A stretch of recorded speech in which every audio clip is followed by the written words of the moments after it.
दोस्तों, शालिनी भक्ति सागर में आपका बहुत बहुत स्वागत है। तो आज अभी हम शुरुआत दशा माता की व्रत कथा की करने वाले हैं। तो उससे पहले हम महाकाल जी का नाम ले लेते हैं और कमेंट्स में जय श्री महाकाल अवश्य लिखें। तो आइए जानते हैं दशा माता की व्रत कथा। दशा माता अभी गुरुवार के दिन गुरु पुष्य नक्षत्र के दिन दशा माता भी बैठने वाली है और उस दिन योग संयोग से 3 संयोग बन रहे हैं। तो 3 संयोग कैसे क्या बन रहे हैं? गुरुवार गुरु पुष्य नक्षत्र, दीप अमावस्या और दशा माता बैठने वाली है, इसलिए 3 संयोग बहुत ही अच्छा दिन है उस दिन। तो आप कुछ भी अपने बरकती के लिए, धन प्राप्ति के लिए अगर आप उपाय करना चाहते हो तो उस दिन कर सकते हो।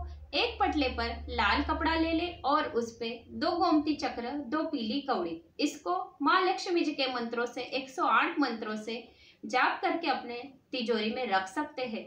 उस दिन गुरु पुष्य नक्षत्र के दिन कोई भी कार्य किया हुआ सफल होगा। तो आइए जानते हैं उसके पहले हम अभी दशा माता की व्रत कथा। दशा माँ की व्रत कथा।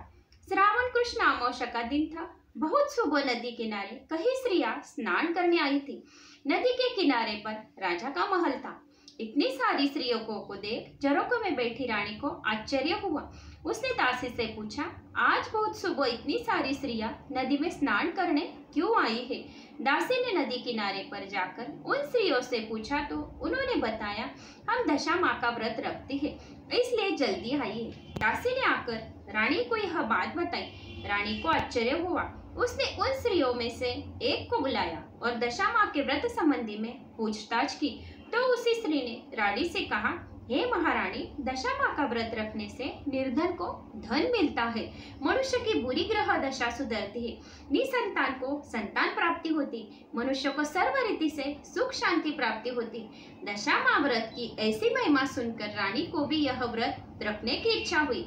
उसने उसी स्त्री से व्रत विधि संबंधी में पूछा। तब उस स्त्री ने कहा, हे महारानी, श्रावण कृष्ण पक्ष अमावस्या के दिन सुबह में स्नानादि के बाद स्वच्छ वस्त्र पहनकर एक पाट पर लाल कपड़ा बिछा ले, उस पर 10 मुट्ठी गेहूं की डेरी बनाए, पास में पानी से भरा तांबे का कलश रखे, उसमें 5 अखंड पान रखकर नारियल रखे, दीपक अगरबत्ती जलाकर गेहूं की डेरी की और कलश की कुमकुम अक्षत फूल से पूजा करें।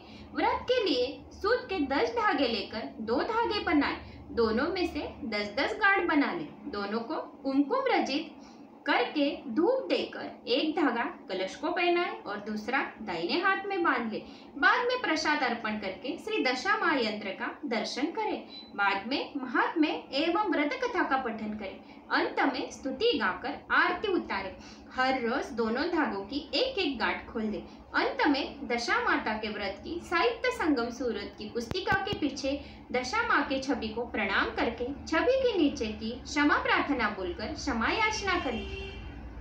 इस प्रकार 9 दिन तक एक बार भोजन करके पूजा विधि करें। 10वें दिन उपवास रखकर हर दिन की तरह पूजन विधि संपन्न करें। रात को रद जगा करें। 9 मुट्ठी गेहूं का आटा लेकर उसमें सम प्रमाण घी गुड़ डालकर लड्डू बना ले। रात के 12 बजे उस लड्डू का भोग लगाए, स्तुति गाकर आरती उतारे और प्रसाद बांट दे। बाद में कलश का जल, नारियल दोनों धागों को आदि जलाशय में बहा दे। गेहूं गाय माता को खिला दे।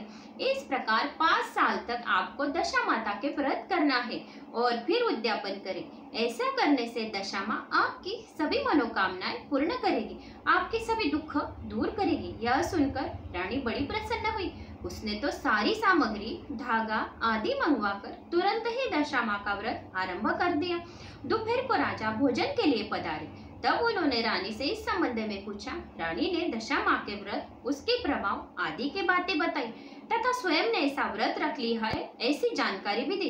राजा ने दशा माँ के व्रत का मजाक उड़ाया। राजा ने कहा, मुझे धन की कोई कमी नहीं है, हाथी घोड़े राजपाट सब है मेरे पास। तो राजा के अभिमान भरे वचन सुनकर रानी रूठ गई और बिना अन्न खाए शयन खंड में जाकर रोती रही और लेट गई। किंतु दशा माँ राजा पर कोपमयान हुई। उसी दिन से राजा पर विपत्ति आ पड़ी। राज्य में अंधाधुंधी फैलने लगी। राजकोष में फूटी कौड़ी भी न रही। अन्न कोठरों में देखा तो धान्य का एक दाना तक नहीं रहा। प्रजा राजा से विनती करके कहने लगी, आप पहने हुए वस्त्रों में से ही बाहर निकले, आपके सिर पर बुरी ग्रह दशा सवार हुई है। राजा तथा रानी रानी दोनों राजकुमारों को लेकर वहां से चल पड़े और गांव के बाहर फुलवाड़ी में बैठे। तो इतने में सारी फुलवाड़ी जलकर भस्म हो गई और रानी राजा से कहने लगी, हमारी बुरी दशा हुई है, अब हम यहाँ में रहने में कोई सार नहीं है। ऐसा सोचकर राजा रानी से वहां से चल पड़े और रास्ते में राजकुमार को भूख लगी। इतने में रानी की एक सखी का घर आया। रानी ने सखी को कहा, बहन टुकड़ा भर रोटी देंगी?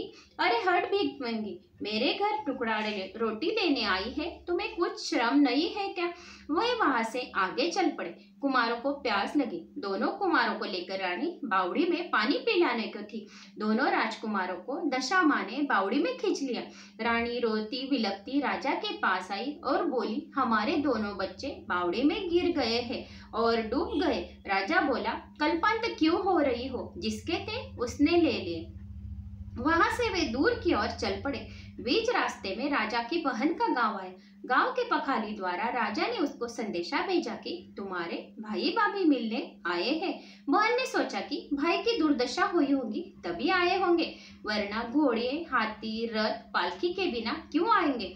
बहन ने लड्डू बनाए। लड्डू तथा सोने का निपुर हार दिया और एक मटके में रखकर बहन ने भेज दिया। परंतु राजा ने मटकी खोली तो लड्डू कोयला हो गए और निपुर का सांप बन गया। तब राजा ने सोचा कि मेरी बहन मेरी हत्या करने के लिए उत्सुक नहीं हो सकती, किंतु यह सब दशा माँ का खेल है। राजा ने मटकी को जमीन में गाड़ दिया और आगे चल पड़े। आगे नदी किनारे पर तरबूज की बाड़ी थी। रानी ने किसान से कहा, भाई हमें एक तरबूज खाने को दोगे तो अच्छा होगा। किसान ने एक तरबूज दिया, परंतु सूर्यास्त के बाद खाना नहीं था, ऐसा नियम रखा था। इसलिए तरबूज खटिया के पास ही रख दिया और वे सो गए। वहां किसी राजा के सैनिक आ पहुंचे। पास वाले राज्य का राजकुमार रूठ कर कहीं चला गया था, इसलिए उस राजा ने चारों दिशाओं में अपने सैनिक भेजे थे। अब खटिया में जो हरा ताजा तरबूज था वो एकाएक राजकुमार का सिर बन गया और ढूंढते ढूंढते सैनिक खटिया तक आ पहुंचे और उसमें गुम राजकुमार का मस्तक देखा पड़ा देख राजा को पकड़ लेकर गए और राजा रानी अपराधी समझकर सैनिकों ने उनकी खूब पिटाई की तथा रस्सी से बांधकर उन्हें जबरदस्ती राजा के महल में ले गए। फिर राजकुमार का मस्तक देख राजा ने उन दोनों को हत्यारे मानकर कैद में डाल दिया। समय बीतता चला गया। 1 साल पूरा हुआ। श्रावण कृष्ण पक्ष के महीने में अमावस्या का पवित्र दिन आया और रानी ने सोचा था कि उसके पति ने दशा माता का अपमान किया था और तब से ही ऐसा हो रहा है, इसलिए माता हमसे रूठी है। उसने दशा माँ का व्रत रखने का संकल्प किया और दशा माँ से क्षमा याचना की कि जो भी हमारी बुरी ग्रह दशा है उसे सुधारे।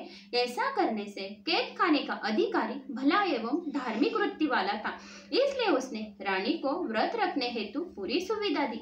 रानी ने अति श्रद्धा पूर्वक व्रत रखा और उद्यापन किया। ठीक उसी समय महल में सोए हुए राजा को स्वप्न में आ गए और दशा माँ ने स्वप्न में राजा से कहा, तुमने जिन लोगों को कैद खाने में कैद कर रखा है वह किसी अन्य राज्य के राजा रानी है और उन्होंने तुम्हारे राजकुमार का वध नहीं किया है, तुम उसे उनको छोड़ दे। ऐसी दशा माता ने राजा से विनती की, तुम्हारा कुंवारता अपनी नन्ही हाल में है, वह आज सुबह ही तड़के में ही महल में लौट आएगा, इसलिए उन निर्दोष राजा रानी को कैद में से छोड़ दो, मुक्त कर दो तथा उनसे क्षमा मांगो। यदि तुम मेरी यह बात नहीं मानोगे तो उन राजा रानी की तरह तुम्हारी भी दुर्दशा वैसे ही करूंगी और अवदशा करूंगी। बाद में राजा की नींद हवा हो गई। उसने महल में स्थित सबको स्वप्न की बात कही और बताया कि सुबह तड़के ही राजकुमार लौटेगा। सुबह होते ही राजकुमार महल में लौट सबूत की तलाशी के लिए राजा ने उस कुंवर का सिर देखा तो वहाँ हरा ताजा तरबूज था। स्वप्न सिद्ध हुआ, इसलिए राजा ने स्वयं कैद खाने में आकर उन राजा रानी से क्षमा याचना की, माफी मांगी। उन राजा रानी को छुड़ाकर उनसे क्षमा मांगी। राजा रानी से कहने लगी और रानी ने कहा, चलिए हम प्रयाण करेंगे, अब हमारी दशा में सुधार होने लगा है। उन्होंने वहां से प्रयाण किया। राजा रानी वहां से रथ में सवार होकर अपनी बहन के घर के नजदीक पहुंचे। राजा ने सोचा कि बहन मारने को उत्सुक नहीं होगी, इसलिए उस मटकी को निकालकर उसकी जांच कर ले। वहां जाकर जमीन खोदकर मटकी निकाली तो मटकी में निपुर, सोने का हार तथा जो कोयला बन गए थे लड्डू वो लड्डू हो गए। मटकी में तो भोजन योग्य स्वादिष्ट लड्डू तथा सोने का निपुर देखा। मटकी को उठाकर रथ में रख दिया। राजा रानी ने आगे प्रयाण किया और दशा माँ ने सोचा कि मैंने राजा के दोनों कुमारों को ले लिया था बावड़ी में, तो उनको अभी कैसे लौटाऊंगी। उन्होंने वृद्धा का रूप धारण किया। राजकुमारों ने अपनी उंगली पकड़वाई और पुकारा, भाई जरा रथ को रोकिए ना। ये दोनों राजकुमार जैसे लड़के गुम हो गए थे और रास्ता भटक रहे थे। राजा ने रथ रुकवाया। उसने अपने दोनों राजकुमारों को पहचान लिया और दोनों राजकुमारों को रथ में बिठा लिया। अति प्रेम पूर्वक गले लगाए। यह बुढ़ी अम्मा स्वयं दशा माँ थी। वह राजा से बोली, हे राजा, अब तुम्हारी दशा बदल गई है। तुमने अपनी रानी के व्रत के विषय में अनाप शनाप वचन कहे थे, इसलिए तुम्हारी ऐसी दुर्दशा हुई थी। अब तुम्हारी समझ में आया होगा कि किसी भी अन्य देवी देवताओं की कभी भी अपमान नहीं करना चाहिए। किसी भी व्रत का अपमान करने से कैसी दुर्दशा होती है। अब से तुम किसी भी देवी देवता की निंदा नहीं करोगे, किसी भी व्रत का मजाक नहीं उड़ाओगे। इतना कहकर बुढ़िया रूप धारणी दशा माता अंतर्धान हो गई।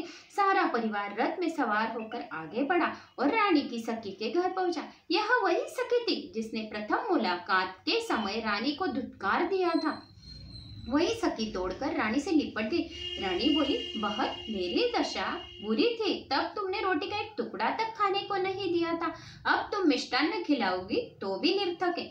ऐसा कहकर रानी ने राजा को रथ आगे ले जाने की सूचना दी। वहां से वे लोग फुलवारी पहुंचे। जैसे ही फुलवारी में प्रवेश किया कि जलकर भस्म हुई सारी फुलवारी हरी भरी हो गई। और राजा ने आगमन की खबर सुनकर जैसे फुलवारी में प्रवेश किया वह जलकर भस्म हुई सारी फुलवारी हरी भरी हो गई। राजा के आगमन की खबर सारे नगर में फैल गई। राजा रानी तथा राजकुमार अनेक कष्ट झेलकर लौटे थे। गांव के लोग उनका स्वागत करने आए थे। धूमधाम से उनकी अगुवानी करके महल में ले आए और दशा माता की कृपा से प्रसन्नता से राजा का पुन्ना खजाना एवं कोठिया पूर्ण भरे गए और इसी तरह भरे पूरे हो गए। राजा का गया हुआ सुख पुन्ना लौट आया और रानी दशा माँ का व्रत रखती थी। उसके 5 साल पूरे हुए तब बड़ी सुंदर रीति से व्रत का उद्यापन किया। ब्राह्मणों को दक्षिणा दी और दक्षिणा सहित पूजा की और पूर्ण आहुति की। हे दशा माँ, जिस प्रकार आपने राजा रानी की बुरी ग्रह दशा सुधारी है, उसी प्रकार व्रत रखने वाले की ग्रह दशा भी सुधारे एवं उन्हें सुख शांति प्रदान करे और आरोग्य प्रदान करे। तो बोलो, जय दशा माँ, जय दशा माँ, जय दशा माँ। तो दोस्तों, ये रही दशा माता की व्रत कथा। आपको ये दशा माता की व्रत कथा कैसी लगी जरूर हमें कमेंट्स करके बताइए और मेरा आत्मविश्वास बढ़ाइए। तो बोलो, दशा माता की जय।